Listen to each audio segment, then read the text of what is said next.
You're with Clement Manyathela on 702. Let's walk the talk. Streaming on the Prime Media Plus app. DSTV channel 856. 92.7 and 106 FM.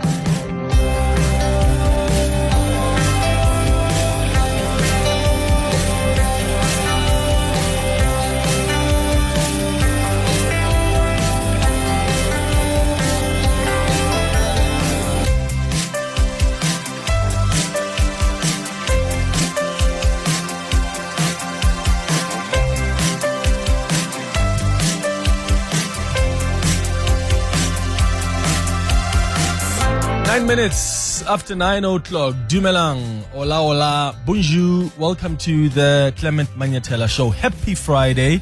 It's great to have you with us here on 702. I hope the week has been well so far, and I hope it's going to end on a positive note for you. We do Gratitude Friday every Friday on the 702 open line. So give me a call right now on 011-883-0702 or send me a WhatsApp on 072-702-1702 and tell us what you are grateful for this week. We continue with this because we realize the importance of cultivating the spirit of gratitude. I think there's so much that happens in our lives, sometimes not good, and we forget about the good things that happen in our lives.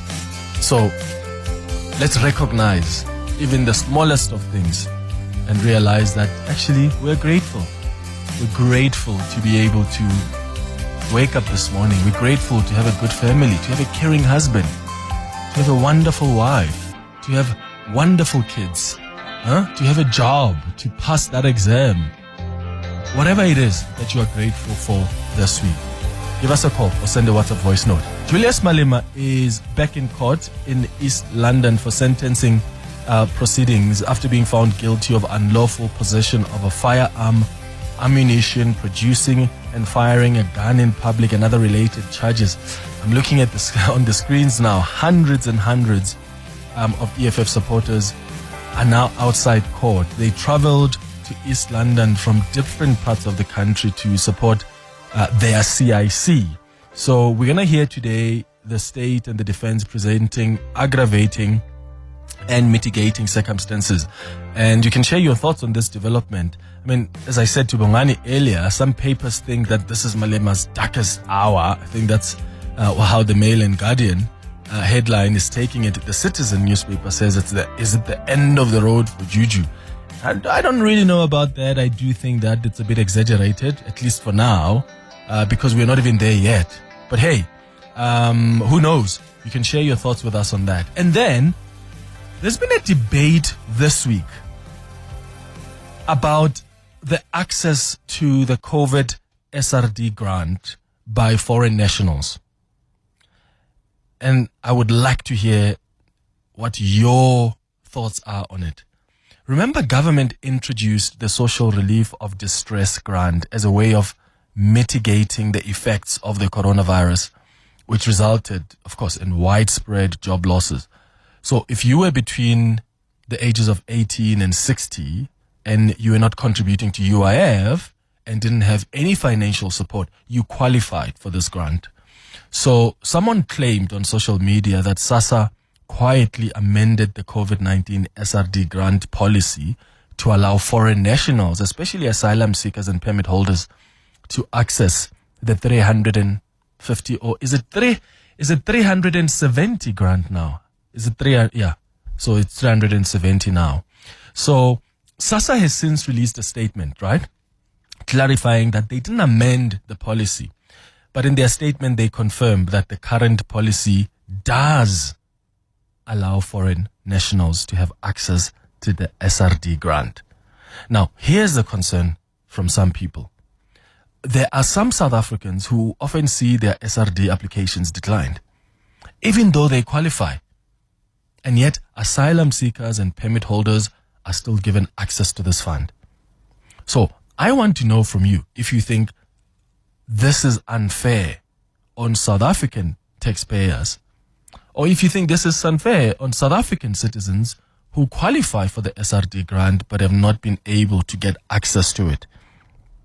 Or do you think that if the asylum seekers and the permit holders who live here must be taken care of because we have accepted their status.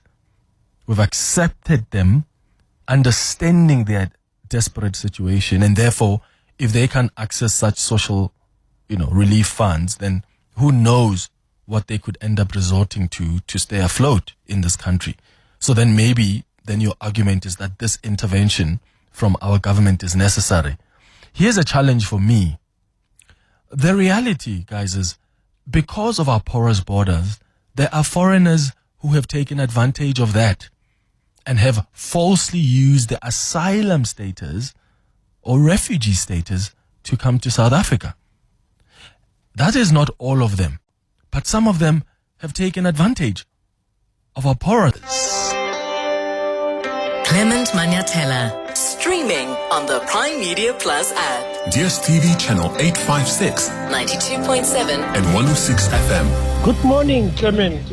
I want to talk about this Julius Malema thing, and it is just disturbing, that people will travel and whatever. You saw the buses and whatever.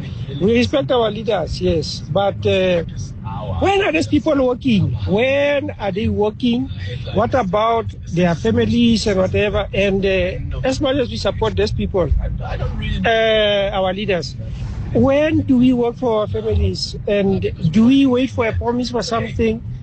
And what is the promise of people going into buses just to go and length for somebody at court? Man, please, man.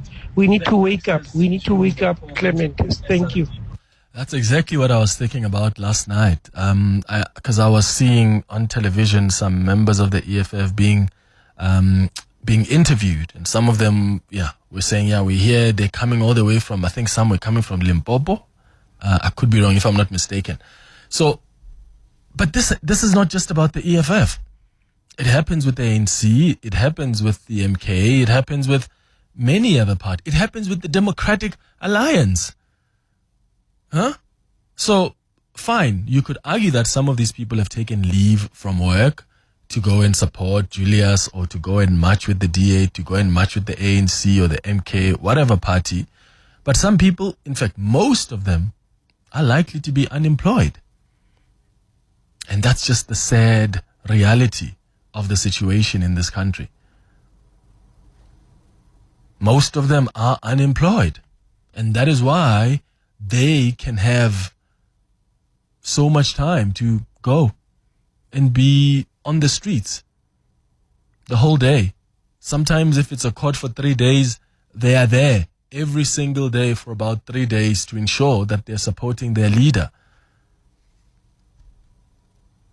But again, that is not what only happens with the EFF. It happens with many other parties. Tsapo, you're calling us from Tembisa. What do you want to say, brother? Good morning. Good morning. Yeah, I want to comment about the social relief grant Sure. that was made to it, whereby some South Africans who are eligible for it, and then they don't get it, whereby foreigners are getting it.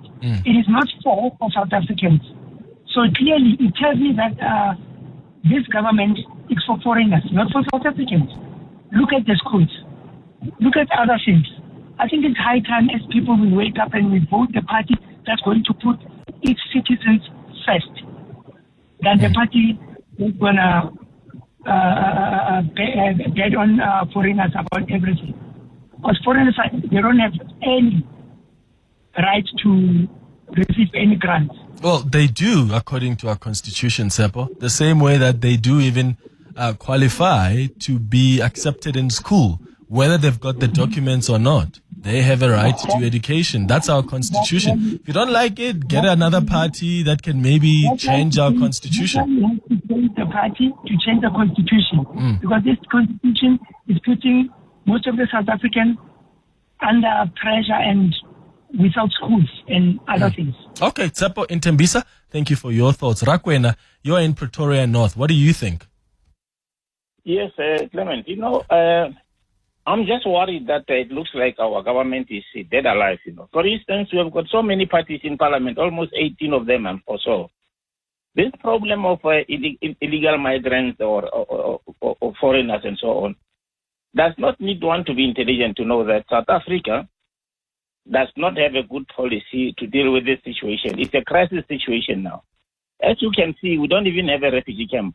And at the same time, this is a global problem whereby many countries are deporting people. And the truth is, as people get deported from all over the world, they don't go back to their own countries. They look for another country that is easy to infiltrate. And South Africa is globally known already that, this is a small world. They know that if you go to South Africa, that's the easiest country where you can go and settle. And they are coming here in large numbers and so on.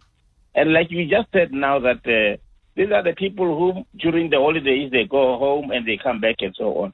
Now, South Africa is really dragging its feet to attend to this problem because at the end of the day, they came up with a white paper that is only going to be implementable if everything goes well in 2027. By that time, these people will have stamped this country because they are aware of that white paper and they know that the screws have been tightened. So I'm really not really happy with this thing. It's a miscalculation because at the end of the day, unemployment is high, taxpayers are very few, so it means you'll be going out to IMF and so on to go and borrow money there and increasing our debt here. So this is not going to work for us. And for Malema's case, I'm just disappointed that, a simple criminal case has been converted into a political case now. And this has been the style in South Africa here that criminal cases are converted into political cases by politicians. And criminals who shoot their guns in the street are locked up immediately and sent to jail. So this is just something that is not holding well for our future. We should celebrating this kind of things. All right, Rakwena in Pretoria North, thank you. I'm going to bring in Paseka Letsatsi, who's a SASSA spokesperson, in a moment. But before I do, let me take Semi, who is in Centurion. Semi, hi. Good morning, Clement. Clement, SASSA gives foreigners a preferential treatment. I've experienced it. I can prove it. In 2024, my SASSA grant was being rejected from June up until September. I was being told that I have to go through a verification process, right? A neighbor of mine who's a foreigner, he works at China Mall. He was receiving a salary every month, but he was still able to claim from SASSA. He was never required to go through a verification process. As a South Africans, if we've got more than 524 rands in our bank accounts, our applications are being rejected. This guy was applying for SASSA, right? He was still able to receive the SRD grant, even if he was getting paid. And if you don't believe me, I can prove it. On Monday, I'll convince him to go through your show to verify whatever that I've said, that SASSA gives preferential treatment to foreigners. I'm going to convince this guy to go through your show, Clement, and he will verify it for you. Okay, Semi, I'm going to speak to SASSA in a moment, and I'll put your issue to them. Thank you so much for calling us, Semi in Centurion. It's 25 after 9. Your voice, Your station. your open line Walk the talk with Clement Manyathela. on 702. Paseka Letsatsi is the spokesperson for SASSA, joins us on the line now. Paseka, thanks for making time. Good morning. Good morning, Clement, and thanks for having me. And I think it's also acceptable to say compliment.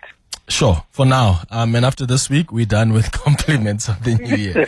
All right, let's start with what Semi has just said now. Verification processes that South African citizens go through when they apply for the SRD grant. Do foreign nationals also go through a verification process? Everybody goes through the verification process, Clement. We verify just to check if there's no amount of money or you don't have any income in your account. Once we find that you have money that is flowing into your account, obviously you would have to make an appeal on the same platform to say the reason why the money is in your account. And I think the matter is taken from the appeal onwards. Okay. How do you verify that the people who say they are asylum seekers or they've got refugee status are indeed legitimately asylum seekers? And I'm asking that question because, as I stated earlier on, we live in a country where even Home Affairs itself can't tell you how many illegal immigrants we have in this country. And because of our porous borders, we've had people taking advantage of our system. So you've got foreign nationals who come here and claim asylum refugee or asylum status, and yet they still take an opportunity during December and other holidays to go home and come back to South Africa, which then tells you they are not asylum seekers or deserve that refugee status. So how do you verify that legitimately these are people who were persecuted in their countries and therefore deserve that intervention from our government and that assistance. No, thanks for the question, Clement. But I am going to restrict myself to respond to the mandate or the authority of SASSA, which is to administer the distribution of social grants. And in this instance, there's a NGO which appealed to the High Court in the Western Cape, and SASSA lost because we were not paying the refugees. And I think, Clement, so that people understand, we must not be confused. There is what we call an illegal immigrant. Mm-hmm. An illegal immigrant is someone who came into this country illegally. That person, when they come to a SASSA office or they go anywhere, they must just be arrested and be deported back to their country of origin. So SASSA will not give an illegal immigrant a grant. However, there's a category of people who are called refugees. So when you come here because you are politically persecuted in your country, you would go through the process with Home Affairs and get a status of a refugee. This is the category of people which we did not pay as an organization.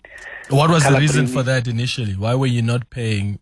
And the 370 is meant to cater for South African citizens. Mm-hmm. We were taken to court. We lost the case in court. We were directed by the court of law to implement the decision and pay the refugees.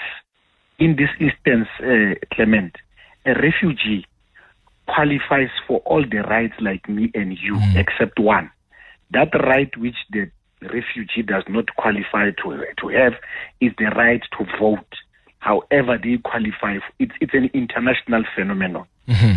In this instance, Clement, I need to put it on record that we are paying only the refugees and not the illegal immigrants. So I know that sometimes people use these words, a foreigner and so forth. So let's be clear so that people do not get hot under the collar. Yeah. That we can't pay an illegal immigrant. Did you have an opportunity to appeal that judgment?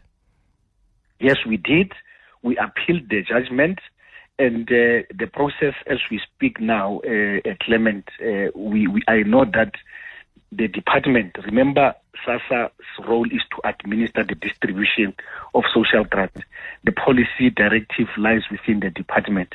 I know, for an example, that the department is in a process of ensuring that the matter it's dealt with, because I think as we see it, the department wants direct access to the Concord just to deal with this matter. But I don't want us to discuss the processes, Clement, because I think it will divert how we deal with the matter. But I just want to put South Africans at ease that unfortunately there is nothing illegal which SASSA is doing, because if SASSA tomorrow stops paying the 370 to the refugees, the Minister of Social Development and the CEO of SASSA will be arrested for being in contempt of court. In contempt of court. I get that. I mean, I do ask about these appeals because it's important for listeners to know what your position as SASSA or the position of the Social Development Department is. Are there enough resources, though, for this SRD grant to meet the demand of South Africans, but also the refugees? The limitation that I have, Clement, is that I don't want to get into the space which is not a SASSA space in terms of the resources. I think that question would be better placed to the National Treasury. In terms of the policy directive, it will have to go to the department. If there's a decision that is taken that I must administer social grants to people who are above 60 years of age, as an organization, that is the mandate. And if there is no money, I would have to go and tell the department, which is supposed to tell National Treasury, that this is an amount of money which is needed for us to implement. I have my own views, Clement, on this matter, but unfortunately I am not representing myself here. I'm representing the South African Social Security Agency, and I think I need to stick to my mandate. Who gets prioritized first between South Africans and the refugees as we speak? If you come and make an application, Clement, we basically, if you qualify, we don't have any but to make sure that we process it. We make a budget, We know that how many people apply, and we project in terms of the next financially how much is needed. It goes to the department through National Treasury, and it gets administered. But so far, Clement, we have not reached a stage where we said we can't process this social grant because there is no money. We have never had that particular situation. But yet there are some South African citizens who say that they've been rejected even though they qualify. The rejection, Clement, I think we may need to have an hour, me and you, just to educate the public in terms of how things are verified, how people are rejected, and what processes or recourse mechanisms which they need to follow for them to be able to be put in the process.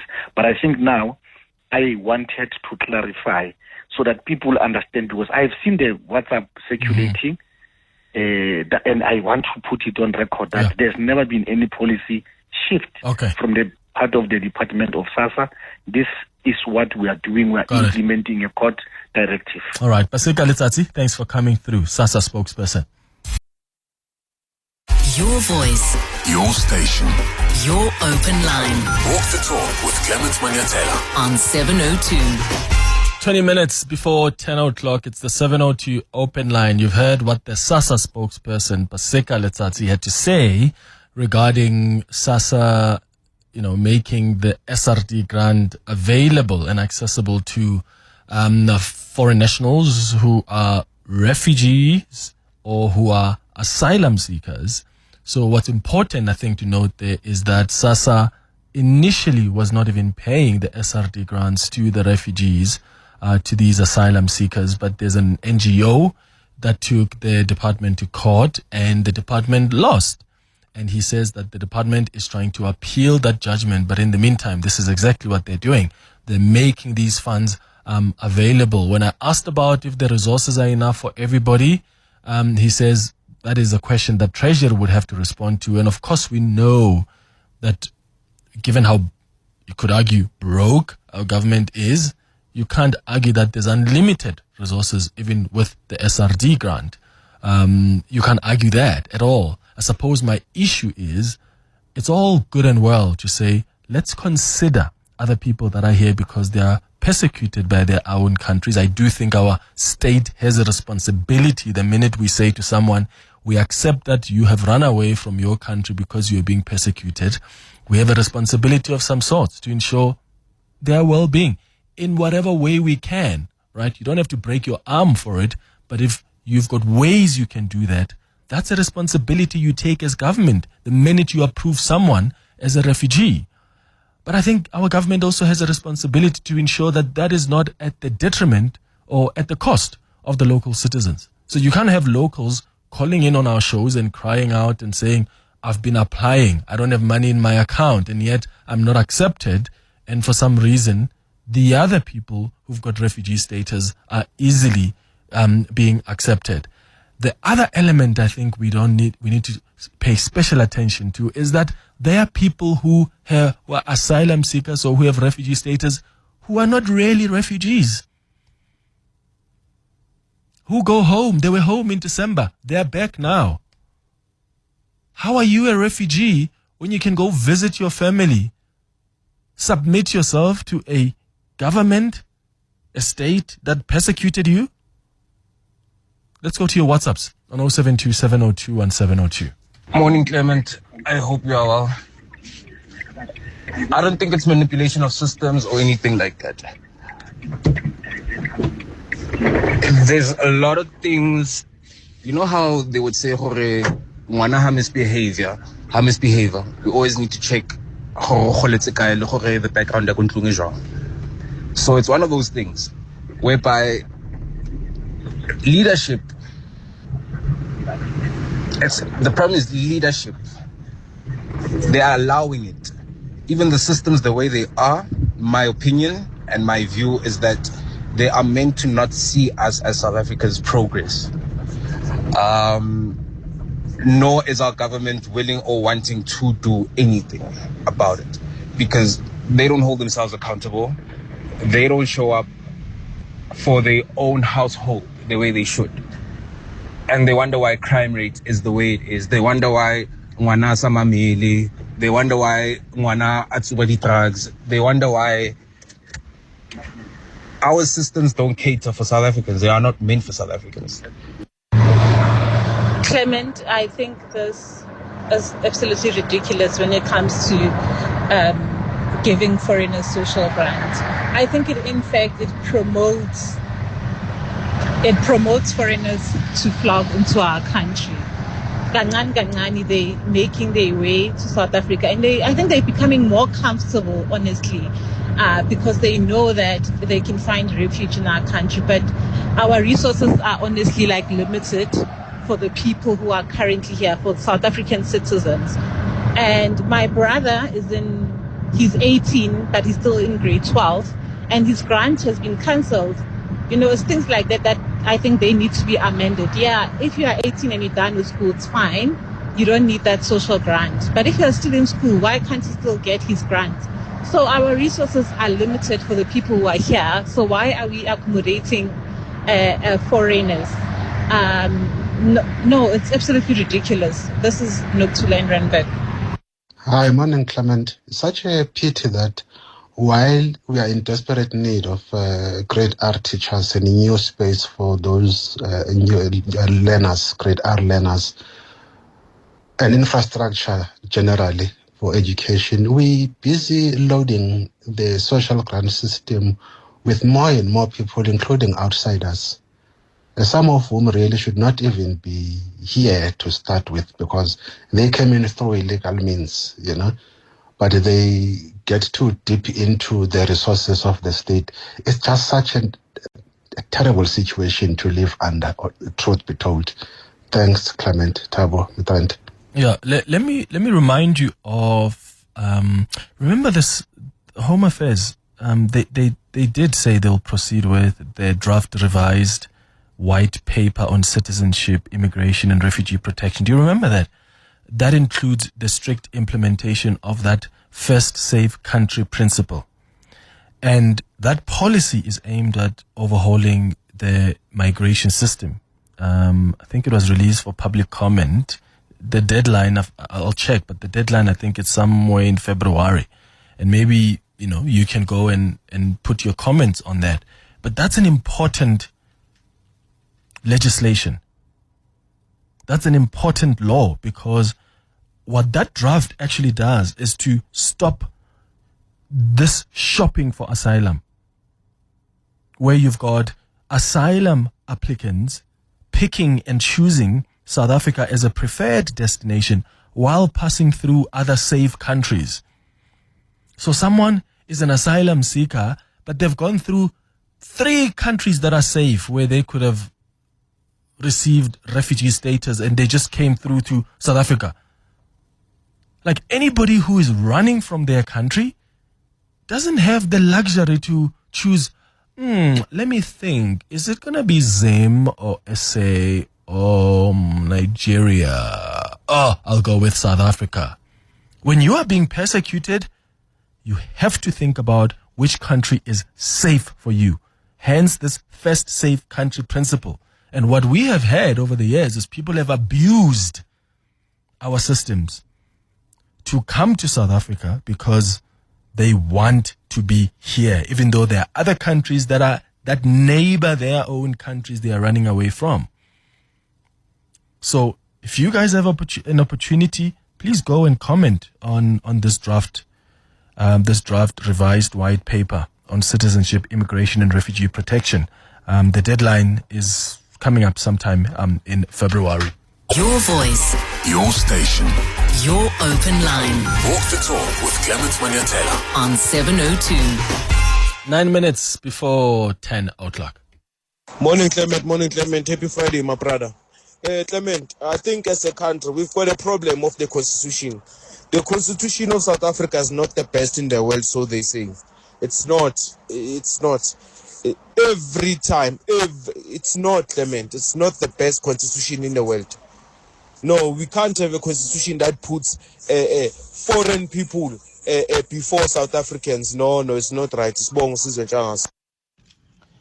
Clement, these government people think we are fools. They're always blaming the court, say the court have ruled. When you go to hijacked building, they say the court have ruled. This law, court interpreting the law that was made by them, these ANC people. So this law have to be changed by who? By them. Because this law is not working for us. This law is not working for us. And the court will always be against them, because this law that they have written, they said South Africa belongs to everyone who lives in it. They must change it. They must not blame the court. And I think you are right to an extent, because when I had Helen Zille on the show earlier this week, she said that one of the things she wants to work towards, should she really succeed as mayor of Johannesburg, is to work towards changing the law. Because government is unable to clean out these hijacked buildings, because you can't just get those people out of these buildings and without arranging alternative accommodation for them. You can't. That's what our law says. And what do you get normally from those in charge? Yeah, but what can we do? The law says we must find them alternative accommodation first. Okay, sure, but you've known that. What have you done to try and change the law? Dololo. That's why Helen Zille this week was saying one of the things she wants to do the minute should she win as mayor of Johannesburg is to actually change the law so that the state is more empowered to deal with hijacked buildings. Because at the state, you really can't. You have to first find people accommodation. And then let's deal with these buildings that are hijacked. But for how long is our government going to complain about the laws that they have control to change? How long are they going to complain and say, yeah, but the law says, but our constitution says? Our constitution is not static. You can change it. And it's been amended several times since it came into effect. So nothing stops our leaders from being proactive in changing the law. So I absolutely agree with you. Good morning, Clement and team and 702 listeners. I was listening at SASA spokesperson explaining or giving us a clarity on the refugee who are getting SASA. My question to you, Clement, is the government not funded on the refugee? There should be a funding that is coming from the NGOs that are supporting the refugee status across the countries that are having refugees. Are we not getting that in South Africa?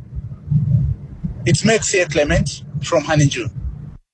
Good morning, Clement and the listeners. Clement, my worry is, when is our constitution going to be amended in favor of South Africans who are fighting very hard to survive in this economy that doesn't favor them but foreigners? When is it going to be amended? Because now we are voting. After voting, foreigners don't vote, but they benefit more through our voters. Why? When is it going to be amended? Thank you. Malala, you calling us from Pretoria. Good morning. How are you? Sharp. How's it? Sharp. Two points to make. The first one to make is that I think we need to acknowledge that refugees need to be helped. And our government is doing a lot in terms of helping them with education and healthcare. And I think that suffices. And for them to then fight for the space to get these grants is really, really unfair. And I think it's going to put them head to head with South Africans who are unemployed because they're feeling that they don't get what they deserve as South Africans. That's point number one. Point number two is that it's also saddening to see NGOs who get some of their funds from government fighting against government to utilize government resources to fight against them so that government takes care of foreigners. I don't think that's also a good. We need to find a way that NGOs work together with government to help those who are in distress, but also focus on South Africans as well. Thank you very much. Just a balance. We need to balance these things out. Malala, I agree with you, man. Thanks for calling us in Pretoria. Good morning, Clem. I think the only way to solve this is our government should just build refugee camps. If you have a refugee status, you live in those camps. This thing of giving them even the basic things of 370 grants, that's not on.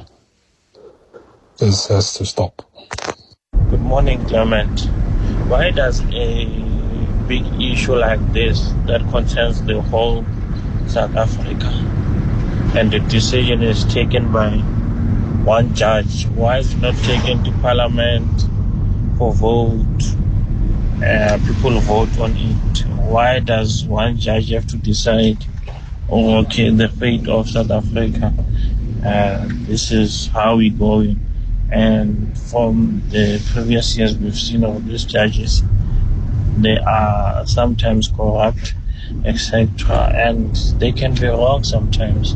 They can be wrong. Because you're a judge doesn't mean that you're always right. So a judgment that concerns the whole of South Africa should be given to one person. Thank you. But that's not how our system works. Our system works like if a judge gets something wrong and you think the judge has gotten something wrong, you have an opportunity to appeal that judgment. I mean, you can even appeal it to the Supreme Court of Appeals, where you've got a number of judges. Then you can even appeal it to the Constitutional Court, where you've got more justices to hear that matter. So it's not like one judge just decides and then whatever they say is what is final. That's not really the case. But there's an opportunity here for our leaders in government to go to Parliament, amend the law. That way, you don't have to run around going to the courts and defending things. Yes, I mean, the NGOs can take you to court, but you can also say that, but that is our constitution. That is our law. This is what it says. So amend the laws. Otherwise, you're going to be defending your decisions that sometimes even contradict the very principle of the Constitution. It's a minute before 10.